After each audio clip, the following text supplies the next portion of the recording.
गांव से अपने अजीब कारनामों के लिए निकाल दिया गया था और आज वो पेड़ की एक डाल पर बैठ उसी डाल को काट रहा था।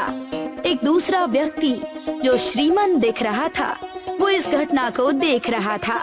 उसने जाकर विक्रम से पूछा, अरे भाई, ये क्या कर रहे हो? देख नहीं रहा कि डाल काट रहा हूँ। अरे भाई, अगर तुम इस तरह से डाल को काटोगे तो खुद भी गिर जाओगे। कुछ भी कहते हो, तुम बस देखते जाओ। जयचंद ने सोचा कि शायद विक्रम कोई तरकीब लगा रहा है, पर देखते ही देखते डाल कट गई और विक्रम नीचे गिर पड़ा। मैं भी कहां इस मूर्ख की बातों में आकर इसे देखने लगा। हाय, बहुत दर्द हो रहा है, लेकिन देखा डाल तो कट गई ना। अब इस डाल का क्या करोगे? कुछ नहीं, अगर किसी को जरूरत पड़ी तो वो ले जाएगा। अब मैं चला, मुझे राजा से मिलना है, बहुत जरूरी काम है। अच्छा, क्या काम है? तुम्हें क्यों बताऊं? राजा और मेरे बीच की बात है। ये कहकर विक्रम राज्य की तरफ बढ़ने लगा और जयचंद उसके पीछे पीछे जाने लगा। जैसे ही विक्रम ने राज्य में पैर रखे, वैसे ही वहाँ वर्षा शुरू हो गई। देखा कैसे मैंने आते ही वर्षा करा दी। मूर्ख, तो वर्षा अपने समय से हुई है, तुम्हारे आने से नहीं। पास ही के खेत में कुछ लोग थे। उन्होंने ये देखा और विक्रम के पास आकर कहने लगे, प्रभु, कौन है आप? इस जगह पर 1 वर्ष से वर्षा नहीं हुई और आपके आते ही वर्षा शुरू हो गई। धन्य है प्रभु, आप धन्य हैं। आपके दिव्य चरण इस गांव में पड़ते ही हमारे तो भाग्य खुल गए। आप इसी गांव में रहिए और कहीं जाइएगा नहीं। गाओ, मेरे गुणगान गाओ और सबको बताओ, विक्रम आ गया है और राज्य के दुख काट गया है।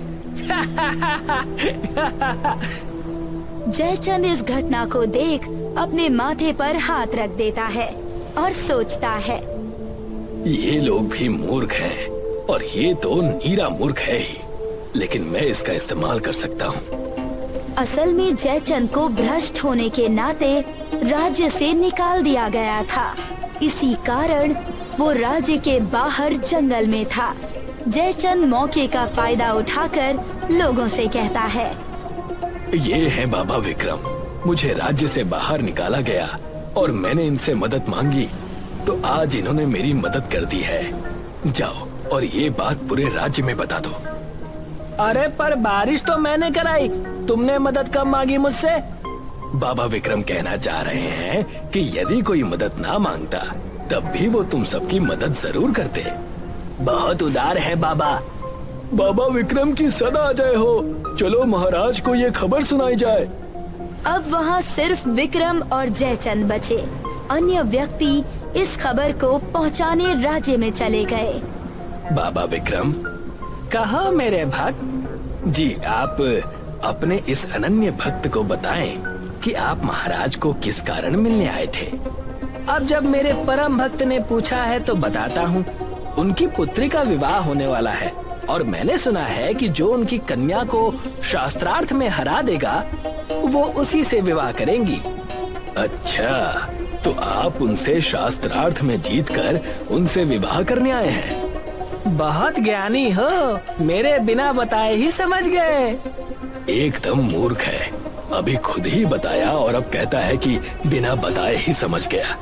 छोड़ो, वैसे भी मुझे तो बस अपना काम निकालना है। चलो अब राजा के पास चलते हैं। आप क्यों जाते हैं? आप तो बड़े ही बुद्धिमान और दिव्य व्यक्ति हैं। आपका संदेश लेकर आपके इस भक्त को जाना चाहिए। सही कहते हो। जाओ भक्त और राजा से कह दो कि मैं शास्त्रार्थ करने आ रहा हूँ। जो आ गया बाबा विक्रम। ये कहकर जयचंद वहाँ से सीधे राजमहल पहुँच गया। राजा की दरबार लगी थी और राजा के कानों तक विक्रम और जयचंद की खबर पहुँच गई थी। जैसे ही जयचंद दरबार में पहुँचा, उसने गुहार लगाई, महाराज आदित्यनाथ की जय हो, महाराज आदित्यनाथ की जय हो। महाराज, मैं तो वन में बिना किसी आशा के घूम रहा था कि तभी बाबा विक्रम ने मुझे एक नई आशा, एक नई उमंग दे दी।